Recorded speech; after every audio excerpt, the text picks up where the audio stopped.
بسم اللہ الرحمن الرحیم، السلام علیکم۔ رمضان کا مہینہ ہے، ہم نے سوچا کہ کیوں نہ رمضان کے مہینے میں کچھ مثبت کام ہو جائے اور دوستوں سے ملاقات ہو جائے۔ تو آج ہمارے ساتھ ہمارے بہت ہی عزیز دوست جو کچھ عرصے پہلے کراچی میں ہمارے ساتھ جو ہے وہ کبھی آغا خان کے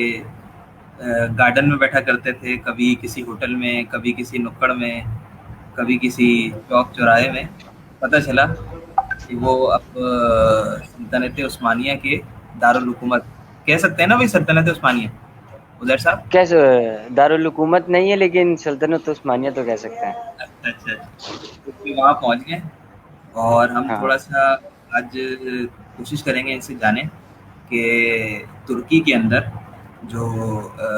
تعلیم کے لیے کوئی جانا چاہے تو وہ اس کو وہ کس کیا کیا کس کس پروسیس سے گزرتا ہے، اور وہاں پر ایجوکیشن کی کیا صورتحال ہے کرونا سے پہلے، اور کرونا کے بعد ابھی جو حالات پیدا ہوا اس کے بعد کیا صورتحال ہے۔ یہ بھی ہم جاننے کی کوشش کریں گے عزیر بھائی سے کہ وہاں پر ظاہر ہے سنا ہے کہ کافی صورتحال خراب رہی ہے، کافی لوگ وہاں پر کرونا سے ہلاک ہوئے ہیں، صحت کی جو مراکز ہے اس میں کافی مریض آئے ہیں۔ تو اب کیا صورتحال ہے اور ترکی حکومت نے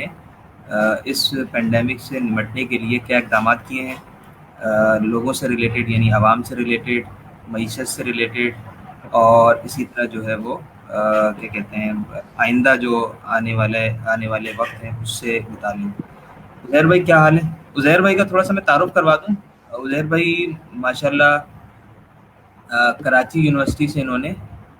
کراچی یونیورسٹی بزنس اسکول سے انہوں نے بی بی اے مکمل کیا، صحیح ہے؟ B B B S. A مکمل کیا، اچھا بی ایس مکمل کیا۔ بی ایس ہوں مکمل کرنے کے بعد یہ کچھ عرصے ایک این جی او کے ساتھ وابستہ رہے، اور اس کے علاوہ کراچی یونیورسٹی میں جو ہو کافی یہ مشہور و معروف شخصیت رہے ہیں، کافی ان کے دوست یار رہے ہیں، وہیں ہماری ان سے دوستی ہوئی اور بڑی اچھی دوستی ہے ان سے۔ اور ابھی جب یہ ترکی کے لیے روانہ ہو رہے تھے اس سے پہلے ہم نے ایک ساتھ کچھ کلاسیں بھی لی ہیں۔ پتہ نہیں میڈم آن لائن ہے ہوں یا نہیں ہے، دیکھ رہی ہو تو ان کو بھی خوش آمدید۔ اور ماشاءاللہ کافی انرجیٹک آدمی ہے، ذہین آدمی ہے، شارپ آدمی ہے، اور تعلقات بنانے کے بڑے ماہر ہیں۔ اور اس کے علاوہ جب اپنے علاقے میں کراچی میں موجود تھے بہت متحرک تھے یہ سماجی طور پر، اور اس کے علاوہ پڑھنے پڑھانے کے حوالے سے بھی۔ تو عزیر بھائی ویلکم، ذرا بتائیں کہ ترکی آپ کیسے پہنچے؟ السلام علیکم یوسف بھائی، سب سے پہلے تو کراچی میں جو واقعہ ہوا ہے اس پر ہم لوگ شدید اس وقت غم کی حالت میں ہیں، اور جو نقصان ہوا ہے اس پر اللہ تعالیٰ سے دعا ہے کہ جتنے بھی لوگوں کو اس پورے واقعے کے اندر نقصان ہوا ہے اللہ تعالیٰ ان کا ازالہ فرمائے۔ اچھا جی، اس وقت تو ترکی میں موجود ہوں، اور آپ نے سوال بھی یہ کیا کہ میں ترکی کیسے پہنچا ہوں۔ اس میں یہ ہے کہ میں نے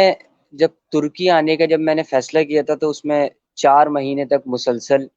4 سے 5 مہینے کی اس میں مسلسل میری محنت شامل ہے، اور اس میں یہ ہے کہ 3 سے 4 مہینے تک میں اس بات کی فیصلہ کرنے میں بوم بگوں کا شکار تھا کہ کس یونیورسٹی میں ایڈمیشن لوں، کس یونیورسٹی میں ایڈمیشن نہ لوں، کس شہر میں جاؤں، کس شہر نہ جاؤں، کون سے شہر کے کیا حالات ہیں، اور اسی طریقے سے دوسرے ملک جا رہا ہوں تو وہاں پر مجھے کس قسم کی کیا کیا چیلنجز جو ہیں وہ پیش آ سکتے ہیں، اور اس کے علاوہ بھی بہت ساری فائنینشیل ایشوز مجھے کیا کیا ہو سکتے ہیں۔ تو یہ ساری چیزیں تھیں کہ جو میرے دماغ میں چل رہی تھی، لیکن جب میں نے مختلف ملکوں کی بھی یونیورسٹیز دیکھی اور ٹرکش یونیورسٹیز کا بھی جب میں نے جائزہ لیا تو پھر میں نے یہی فیصلہ کیا کہ یہ میرے لیے زیادہ بہتر ہے، اور چونکہ یہ ایک اسلامک ملک ہے، اور اسلامک ملک کے ساتھ ساتھ یہاں پر ایک ترکی کی جو لیڈرشپ ہے اس نے پوری اسلامک ورلڈ کو جو ہے اپنی طرف اٹریکٹ کیا ہے، تو ہر نوجوان ہی پاکستان کا یہ چاہتا ہے کہ وہ جا کر بنفس نفیس دیکھے کہ ترکی کے کیا حالات ہیں۔ تو میرے ذہن میں بھی یہ ساری باتیں تھیں، اور پھر یہ کہ میں نے اپنا ایم بی اے کمپلیٹ کرنا تھا، اور ایم بی اے میں نے کرنا بھی تھیسس کے ساتھ تھا، تو پاکستان میں یہ اپورچونٹی نہیں تھی، تو اس وجہ سے میں یہاں پر موو کیا ہوں، میں نے یہاں موو کیا۔ اب ترکی آنے کے لیے دیکھیں آپ کچھ چیزیں ایسی ہیں کہ جو اب یونیورسٹی کی سلیکشن کے بعد جو چیزیں ہیں جو آپ کو پوری کرنی ہوتی ہیں، اس میں یہ ہے کہ آپ کا بینک اسٹیٹمنٹ کیا ہے، کیسا ہے، اور